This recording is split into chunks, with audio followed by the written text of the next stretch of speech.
Friends, welcome to my YouTube channel. I hope ಎಲ್ಲರೂ ಚೆನ್ನಾಗಿರೋ ಅಂದ್ಕೊಡ್ತೀನಿ. ನಾನು ಚೆನ್ನಾಗಿದ್ದೀನಿ. ಇವತ್ತೊಂದು ಚಿಕನ್ ಫ್ರೈಡ್ ರೈಸ್ ಮಾಡ್ತಾಯಿದ್ದೀನಿ. ನೋಡಿ, ನಾನು ಒಂದು 5-6 ಚಮಚ ಎಣ್ಣೆನ ಹಾಕ್ಕೊಂಡಿದ್ದೀನಿ. ಅದಕ್ಕಾದ ನಂತರ 2 ಮೊಟ್ಟೆನ ಹೊಡೆದ್ಬಿಟ್ಟು ಹಾಕ್ಕೊಳ್ತಾಯಿದ್ದೀನಿ. ಈ ಥರ ನೀವು ಹಾಕೋದ್ರಿಂದ ಇದು ತುಂಬಾ ಏನೋ ದಪ್ಪ ದಪ್ಪ ಚೆನ್ನಾಗಿ ಬರುತ್ತೆ. ನೋಡಿ, ನೋಡ್ತಿರ್ಬೋದು ನೀವು, ತುಂಬ ಬಬಲ್ಸ್ ನನಗೆ ತುಂಬ ಚೆನ್ನಾಗಿ ಫ್ರೈಡ್ ರೈಸಿಗೆ ತುಂಬಾ ಚೆನ್ನಾಗಿದಾಗುತ್ತೆ. ಓಕೆ, ಈ ಥರ ಬಿಸಿ ಎಣ್ಣೆಗೆ ನೀವು ಹಾಕ್ಕೊಡಿ. ತುಂಬ ಏನೋ ಜಾಸ್ತಿ ಮಾಡ್ತೀವಿ ಅನ್ನೋ ಥರ ಇರುತ್ತೆ. ಆಮೇಲೆ ಒಂದು 10 ಹಸಿಮೆಣ್ಸಿನ್ಕಾಯಿ ಹಾಕ್ಕೊಡಿ. ಖಾರ ನಿಮಗೆ ಜಾಸ್ತಿ ಬೇಕಂದರೆ ಖಾರ ಜಾಸ್ತಿ ಮಾಡ್ಕೊಳ್ಳಿ, ಕಡಿಮೆ ಬೇಕು ಅಂದರೆ ಕಡಿಮೆ ಹಾಕ್ಕೊಳ್ಬೋದು. ಈ ಥರ ಹಾಕ್ಕೊಂಡು ಚೆನ್ನಾಗಿ ಮಿಕ್ಸನ್ನ ಮಾಡ್ಕೊಳ್ಳೋಣ. ತುಂಬಾ ಚೆನ್ನಾಗಿರುತ್ತೆ ಮನೆಯಲ್ಲಿ, ರೆಸ್ಟೋರೆಂಟ್ ಸ್ಟೈಲಲ್ಲಿ. ನಾನು 5-6 ಬೀನ್ಸನ್ನು ಚಿಕ್ಕದಾಗಿ ಕಟ್ ಮಾಡಿಕೊಂಡು ಹಾಕ್ಕೊಳ್ತಿದ್ದೀನಿ. ನಾನಿವಾಗ ಸೇಮ್ ರೆಸ್ಟೋರೆಂಟಲ್ಲಿ ಹೇಗೆ ಮಾಡ್ತಾರೋ ಹಾಗೆ ಇರುತ್ತೆ. ಮತ್ತು ಹಾಫ್ ಕ್ಯಾರೆಟನ್ನು ಉದ್ದಕ್ಕೆ ಹೆಚ್ಕೊಂಡಿದ್ದೀನಿ. ಮತ್ತು ಕ್ಯಾಪ್ಸಿಕಮ್ ಒಂದನ್ನು ಫುಲ್ ಅದನ್ನು ಉದ್ದಕ್ಕೆ ಹೆಚ್ಕೊಂಡಿದ್ದೀನಿ. ರೆಸ್ಟೋರೆಂಟಲ್ಲಿ ಯಾವ ಸ್ಟೈಲಲ್ಲಿ ಇರುತ್ತೋ ತಿಂದರೆ ಅದೇ ರೀತಿ ಇರುತ್ತೆ. ಒಮ್ಮೆ ಮಾಡಿ ನೋಡಿ. ಮತ್ತು ಕ್ಯಾಬೇಜನ್ನು ಉದ್ದ ಕಟ್ ಮಾಡ್ಕೊಂಡಿದ್ದೀನಿ. ಮತ್ತು ಒಂದು ಈರುಳ್ಳಿನ ಚಿಕ್ಕದಾಗಿ ಕಟ್ ಮಾಡಿಕೊಂಡು ಹಾಕ್ಕೊಳ್ತಿದ್ದೀನಿ.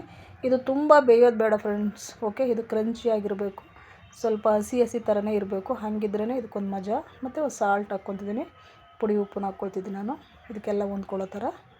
ಓಕೆ, ತುಂಬ ಈಸಿಯಾಗಿ ಮಾಡ್ಬೋದು ಮನೆಯಲ್ಲೇ. ನಾವು ರೆಸ್ಟೋರೆಂಟಲ್ಲಿ ತಿನ್ನೋದಕ್ಕಿಂತ ಮನೆಯಲ್ಲೇ ಹೆಲ್ದಿಯಾಗಿ ಮಾಡ್ಕೊತಿರ್ಬೋದು. ನೋಡಿ, ಚಿಕನನ್ನು ನಾನು ಇದನ್ನು ಆಲ್ರೆಡಿ ಸ್ವಲ್ಪ ಬೇಯಿಸಿ ಆ ವಿಡಿಯೋನ ನಾನು ಮಾಡಲಿಲ್ಲ.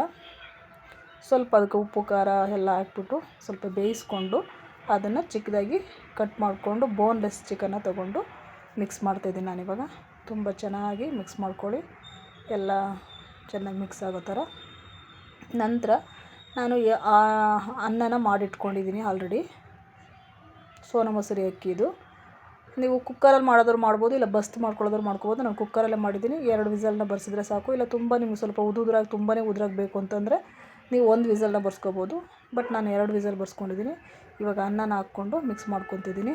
ತುಂಬಾ ರುಚಿಯಾಗಿತ್ತು.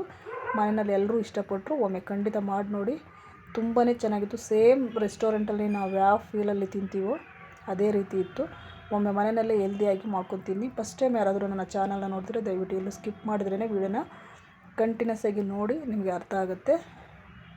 ಮತ್ತು ಮನೆಯಲ್ಲಿ ಒಮ್ಮೆ ಟ್ರೈ ಮಾಡಿ ಹೇಗೆ ಬಂತು ಅಂತೇಳ್ಬಿಟ್ಟು ನನಗೆ ಕಮೆಂಟ್ನಲ್ಲಿ ತಿಳಿಸಿ ಫ್ರೆಂಡ್ಸ್. ಓಕೆ, ಈ ಥರ ಹಾಕ್ಕೊಂಡು ಚೆನ್ನಾಗಿ ಮಿಕ್ಸನ್ನು ಮಾಡ್ಕೊಂಬಿಡೋಣ. ನೋಡಿ, ನೋಡ್ತಾಯಿದ್ರೆ ನೀವು ಎಷ್ಟು ಚೆನ್ನಾಗಿ ಕಲರ್ಫುಲ್ಲಾಗಿ ಕಾಣಿಸ್ತಾ ಇದೆ. ಈ ಥರ ಚೆನ್ನಾಗಿ ಜೋರೂರಿನಲ್ಲೇ ಚೆನ್ನಾಗಿ ಮಿಕ್ಸನ್ನ ಮಾಡ್ಕೊಳ್ಳೋಣ. ನಂತರ pepper powder, white pepper powder ಇದ್ದರೆ ನೀವು ವೈಟ್ ಪೆಪ್ಪರ್ ಹಾಕ್ಬೋದು. ನಾನು ಬ್ಲ್ಯಾಕ್ ಪೆಪ್ಪರ್ ಇತ್ತು, ಸ್ವಲ್ಪ ಪೆಪ್ಪರ್ ಪೌಡರ್ನ ಹಾಕ್ಕೊಳ್ತಿದ್ರೆ 1 ಚಮಚದಷ್ಟು ಹಾಕ್ಬಿಟ್ಟು ಇವಾಗ ಚೆನ್ನಾಗಿ ಮಿಕ್ಸ್ ಮಾಡ್ಕೊಳ್ಳೋಣ. ನಿಮಗೆ ತುಂಬ ಖಾರ ಬೇಕು ಅಂದರೆ ನೀವು ರೆಡ್ ಚಿಲ್ಲಿ ಪೌಡರ್ ಬೇಕಾದರೂ ನೀವು ಹಾಕ್ಕೊಳ್ಬೋದು. ರೆಡ್ ಚಿಲ್ಲಿ ಪೌಡರ್ನ ಹಾಕಿದ್ರೆ ಅದು ಕಲರ್ ಚೇಂಜ್ ಆಗುತ್ತೆ. ಈ ಥರ ನಾರ್ಮಲಾಗಿ ಕಲರ್ ಬರೋದಿಲ್ಲ. ಓಕೆ, ಈ ಥರ ಚೆನ್ನಾಗಿ ಮಿಕ್ಸನ್ನ ಮಾಡ್ಕೊಳ್ಳೋಣ. ಜೋರೂರಿನಲ್ಲೇ ಮಿಕ್ಸ್ ಮಾಡ್ಕೊಳ್ಳಿ ಫ್ರೆಂಡ್ಸ್. ಓಕೆ, ಚೆನ್ನಾಗಿ ಮಿಕ್ಸ್ ಮಾಡಿಕೊಂಡ್ರೆ ಅದರದ್ದು ವಾಸನೆ ಎಲ್ಲ, ಹಸಿ ವಾಸನೆ ಎಲ್ಲ ಹೋಗುತ್ತೆ. ಓಕೆ, ನಾನಿವಾಗ ಸೋಯಾ ಸಾಸ್ನ ಹಾಕ್ಕೊಳ್ತಾಯಿದ್ದೀನಿ. 1 ಸ್ಪೂನಷ್ಟು ಹಾಕ್ಕೊಳ್ತಾಯಿದ್ದೀನಿ. ಹಾಕ್ಬಿಟ್ಟು ಇವಾಗ ಚೆನ್ನಾಗಿ ಮಿಕ್ಸನ್ನ ಮಾಡ್ಕೊಳ್ಳೋಣ. ಜೋರೂರಿನಲ್ಲೇ ಮಾಡ್ಕೊಳ್ಳಿ.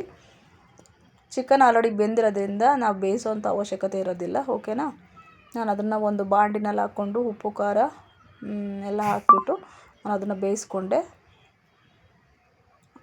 ಅಂದರೆ ಫ್ರೈ ಮಾಡಿಕೊಂಡೆ. ನಂತರ ಚಿಕ್ಕದಾಗಿ ಪೀಸ್ ಮಾಡಿಕೊಂಡು ನಾನು ಹಾಕಿದ್ದೀನಿ.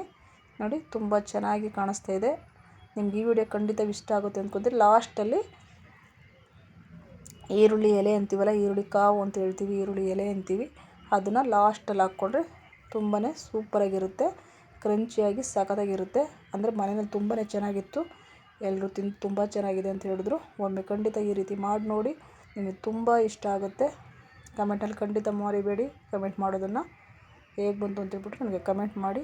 ನಿಮಗೇನಾದರೂ ಬೇಕಿದ್ರೂ ನನಗೆ ಕಮೆಂಟ್ ಮಾಡಿ ತಿಳಿಸಿ. ಈ ವಿಡಿಯೋ ಇಷ್ಟ ಆಗಿದೆ ಅಂದ್ಕೊತೀನಿ. Thank you friends.